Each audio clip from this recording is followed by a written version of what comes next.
I'm going to be teaching you how to make these bows today. So you're going to start by cutting some fabric. It's going to be 5.5 inches by 20.5 inches or 14 by 57 centimeters. I'm doing this one 29 inches for extra long tails.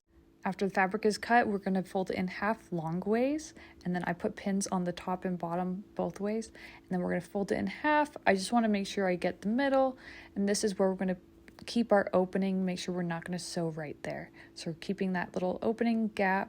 These are the tails, so we're going to put a little bit of an angle on it. The slighter, the better. I don't like them super angled.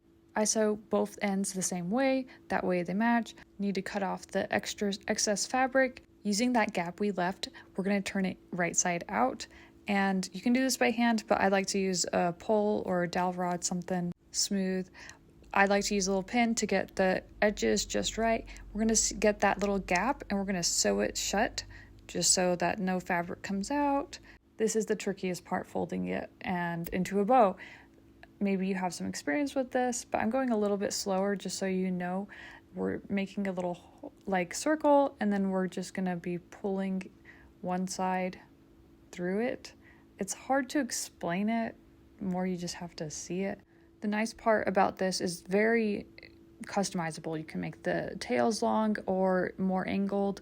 I have even experimented with putting the gap, the little hole, towards the end so that it would fall right where the knot is, but it's a little bit trickier. You have to know exactly before you do it, almost. Now you just pull it super taut and tight and make sure that knot's going to go anywhere. This is that little sewed end, and because it's already at the top, I'm going to fold it down so that it's at the bottom so you don't see it as much, but you can finagle with it however much you want. Lots of just pulling and stuff. These are the little hair clips I got. I like these ones over the other ones, and then I just hand sew them on. This is also where you can tack the bow to lay just how you want it. So if you want the tails closer together, you can tack them together at the very top. And this is what they look like at the end. As you can see, I made quite a few duplicates and lots of different ones. Also, don't forget to iron them. I just ironed the tails. Some of them don't even need to iron. This is the smallest one I made, and it was definitely the hardest. The lace ones are super easy. All you have to do is cut them, knot them, and then sew the little hair clip onto them.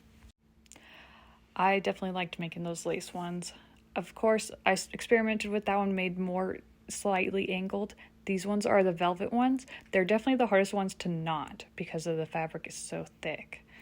What do you guys think? I think they turned out really good. Some of them are huge, of course, like the lace ones, but I kind of like the little ones. They're nice medium size, not super small. I'm so happy.